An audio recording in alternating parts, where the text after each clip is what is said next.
Well, hello there, you guys. Happy Friday again to you guys. Happy preparation for your Sabbath.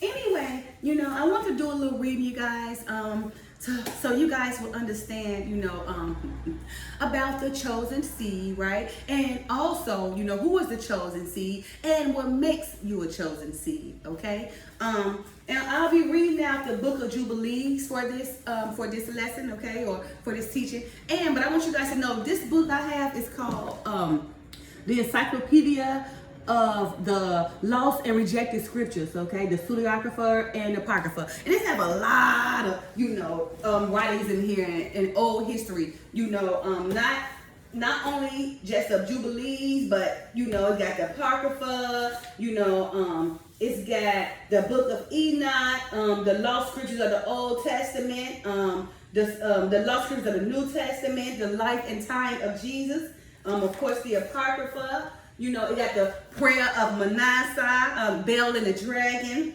wisdom of Sirach, wisdom of Solomon, addition to the Esther, Tobit, Judas, Susanna, Psalms 151, First Clement, Shepherd of Hermas, and the Didache, okay? So this book holds great history, right? And I don't want you guys to think, that this book is just false writing, because you can compare a lot of these writings to the Bible. Remember, the Father said, precept upon precept, line upon line, and also just comparing. So you can compare these precepts to the Bible precepts to these precepts, and other books. And as long as they match, because the Father said when there's two or more, He's there, right? And it's all leading to the righteousness of the Father. Then that would, confirm of this truthfulness, okay? All right, so I want to start off, like I said, in the book of Jubilees, and I'm going to be reading a few verses out of some chapters, and I'm probably going to read one full chapter, or maybe two. But this will be coming out the book of Jubilees, and what chapters I'm reading from today? Actually, I'm reading some from chapter 2, chapter 6, I'm reading the whole chapter 15, some from chapter 16, some from chapter 21, and some from chapter 22, okay? I'm reading the most important parts that would distinguish, the chosen seed, who the Father chose as His seed, right? What makes you the chosen seed, and how do you inherit eternal life? And also who will be rooted out, right, for the actions of uncleanliness, okay? Because I did my video earlier about uncleanness, but some things I didn't include. I wanted to wait until I read the book of Jubilees, because there are some unclean things in here that has been kept away from you guys. But because the truth, and not just running to and fro now, the truth may set you free. I'm here to give you the truth so you can become more awakened to the chosen seed, to know who you are, and that way you can do the things you need to do so that you would not be rooted out, but will have eternal life. All right, so I just want to start off, with Abraham. I'm going to give you guys a little bit of life of Abraham, right? Because we know that the chosen seed come from Abraham family, Abraham lineage, right? Okay, his lineage brought about the righteous patriarch lineage, okay? But a little bit about Abraham. Abraham lived 3 jubilees and 4 weeks of years, right? Now I want you guys to know what a jubilee is, because back in the ancient days, BC, they was going by jubilees, okay?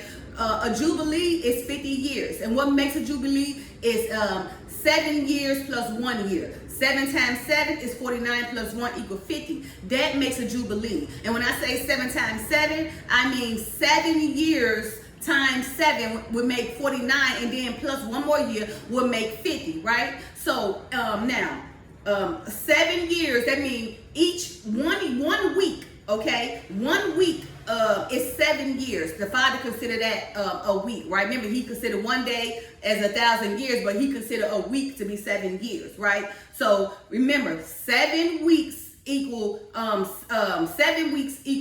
1 year, okay? And 7 years equal 49. But to get to that jubilee, you got to add 1 more year to make it 50. So 7 years times 7 equal 49 plus that 1 make 50, which makes a jubilee, okay? Again, a jubilee is equal to 50 years, okay? All right, so the book's Jubilees. Like I said, I'm going to read a little bit about Abraham.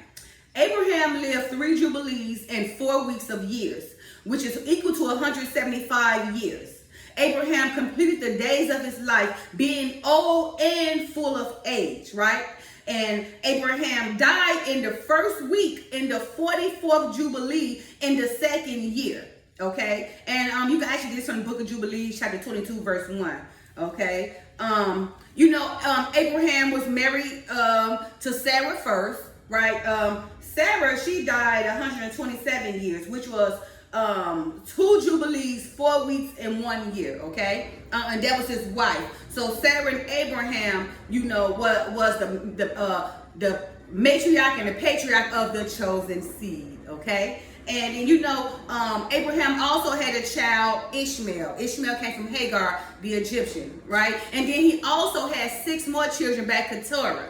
Keturah died before Sarah, and Keturah came after. I'm sorry. Hagar died before Sarah, right? So it was Hagar died first, then Sarah, then Keturah. Keturah had the last 6 kids of Abraham. Hagar had the first child, and Sarah had the second child. But the father made Sarah child, who's the second child, who was Isaac, made him the chosen seed, the righteous seed, okay? And from Isaac lineage, became Jacob. Jacob became the holy dowry, the holy portion of the kingdom of priests in the holy nation, okay? All right, the days of the life of Abraham, the forefathers were 19 Jubilees during the days before Abraham, right? But after the flood, they began to grow less than 19 Jubilees, right? And 19 Jubilees is like roughly around 950 years. And we know, that Abraham ancestors lived like Methuselah, they live all those years. But when Abraham came, he died 175 years. So Abraham did live 3 Jubilees and some more, although he didn't get a chance to live 4 Jubilees, but he did live longer than man on earth now. He lived longer than even Sarah, because Sarah only got the opportunity to live like what we live. She lived over 127 years, and right now God granted us 120 to 125. Really, right now it's really living a Jubilee and a half, which is 75 years, right? 80 if you're strong, okay? But God did grant us 125, but because all the uncleanness and all the weakness is taking place on earth, we're dying, within the Jubilee and a half or less, okay? Which is 75 again, because a Jubilee equals 50 years, and half of a Jubilee is 25. So 50 plus 25 equals 75, but 80 if you're strong, and 80 if you're blessed, okay? All right, so again, the days of the lives of Abraham's forefathers were 19 Jubilees, but after the flood, they began to grow less than 19 Jubilees and to decrease in Jubilees. And they grew old quickly, and they were and full of their days, right? Quickly, because of all the hardships and wickedness of their ways. But Abraham was an exception, and after Abraham, all generations grew old quickly until the great judgment that should take place, right? Even before, most lives were only complete up to 2 Jubilees.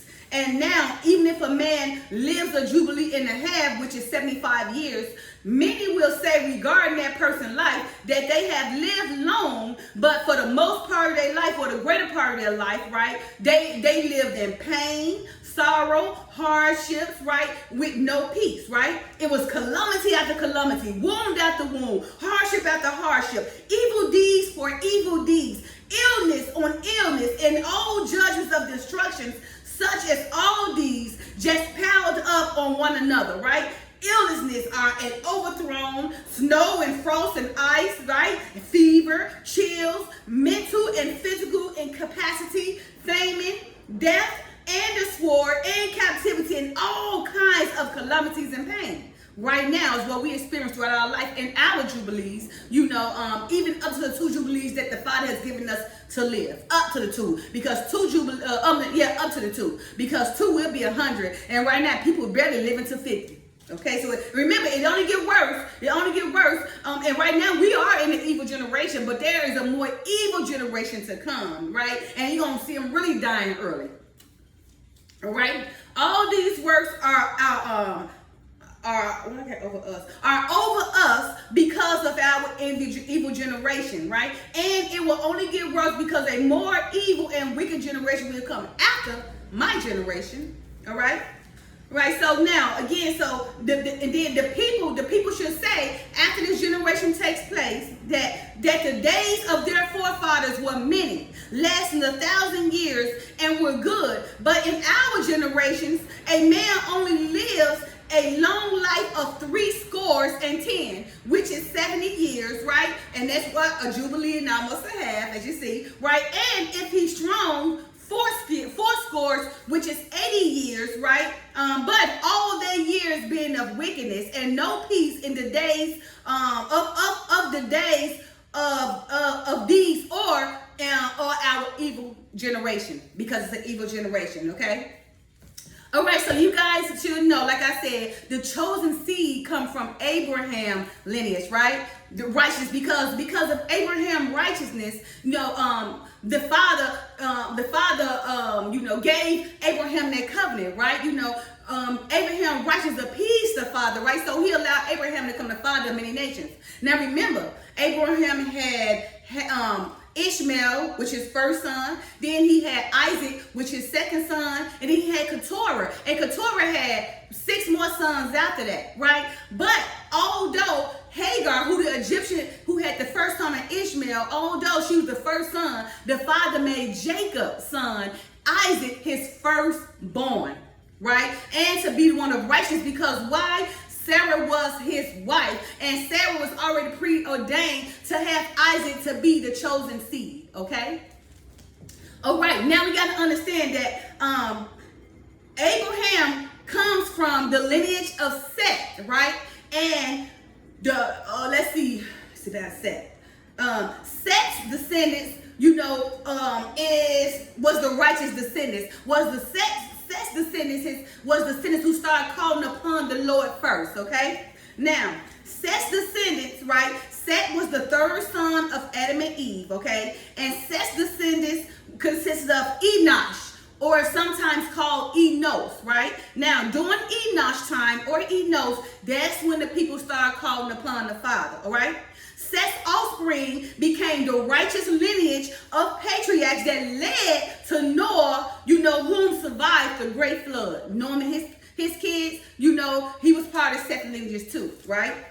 Now, so there was Seth, then his direct son Enosh, or Enos if you want to call him that, then Canaan, because these are the descendants of Seth, then Canaan, then Mahalalel, then Jared, then Enoch, then Methuselah, then Lamech, right? Then Noah. Now Lamech was Noah's father, right? And who came from Noah? Shem.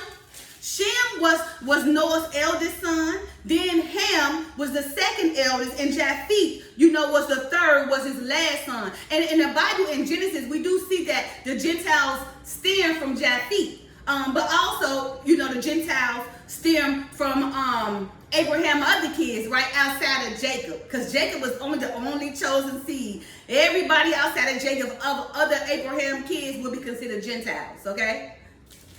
All right. So Shem is the son where God chose his holy nation from, his chosen seed to be a blessing to everyone on earth from that time until all generations that took place here upon earth. So from Shem came Abraham, and from Abraham came Ishmael, who Hagar's son, who was the firstborn. Then Isaac, was the secondborn, who was Sarah's son. Then Zimran, Jokshan, Medan, Midian, Ishbak, Shubal, and Shubal, right, which were Keturah kids. Keturah was the last wife after Sarah, right? After Sarah, right? Because Sarah died, Hagar died first. There was Keturah, because remember the father told Abraham he would be the father of many nations. Okay, Hagar died first, then Sarah, then Keturah. All right. All right, so you guys, I want to give you a little bit out of that. And then for the last part, but of all of Abraham's children, Jacob became Israel, okay? And of Jacob's seeds, which became the 12 tribes, became the portion or the dowry of the Most High, and they should fall unto the possession of God, that they may be kingdom and priests and a holy nation unto God, the firstborn son. So not Ishmael, but Jacob became the firstborn son under God's eyes, the chosen seed, the holy nation of the holy kingdom of priests and everything, the portion, God's chosen seed, the dowry, okay? Jacob became the firstborn son and was sanctified by the Father to the Father for forever and forever. And you can read this in the book of Jubilees, chapter 2, verse 19 to 20, okay? Again, the chosen seed is from Isaac, who is the son of Jacob, the 12 tribes, Now you guys know who the chosen seed, right? Now, although you can be the chosen seed, you still can be considered a Gentile depending on the works or your uncleanness or your wickedness or your evil deeds that you perform throughout life. So although that Jacob is the chosen seed, right? The holy nation that the Father brought to himself forever and ever, they still, can be rooted out, right? Now, I don't want you to get it twisted, because remember, Jacob is the only nation that the Father chose as his chosen seed, right? Everybody else, all Abraham's other kids would not be considered a holy nation, because the Father did not choose them to be holy to himself forever and ever. So Keturah kids, right? Then Jacob had the brother. Keturah kids, right, and Hagar child, right? They will be considered Gentiles, but they will also receive blessings, because remember, Ishmael, they was 12 princes. They went on, right, to become, rich and everything, right, to be strong nations. And then Keturah, her kids were to own many nations too. You see, but the chosen seed came from Jacob, right?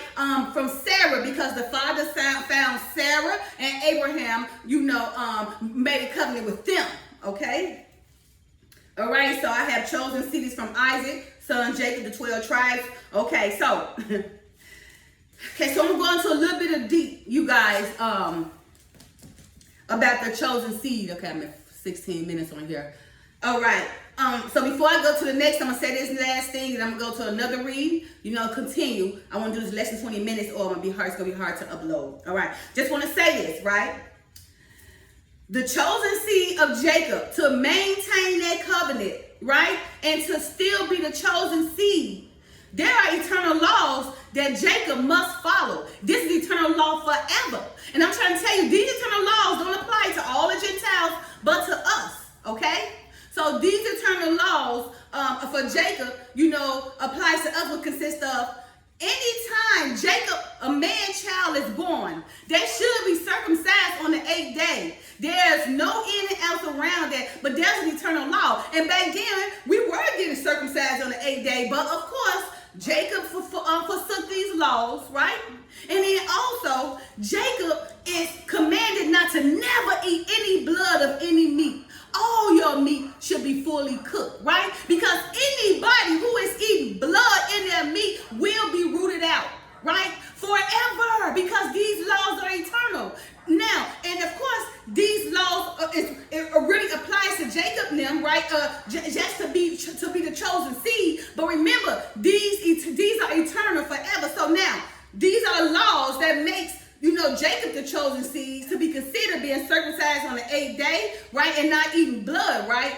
And keeping them in, right? And not being rooted out. But if anybody eat blood in their meat and not being fully cooked, then they will be rooted out anyway. So ask yourself, how many millions of people who is eating meat with blood in it? They don't even make sure the food is cooked. They eating the blood when the blood is the life of the soul. So for anybody who is eating the blood of a meat, you and your offspring shall be rooted out. Happy Friday. I'm going to go to my next one. Bye.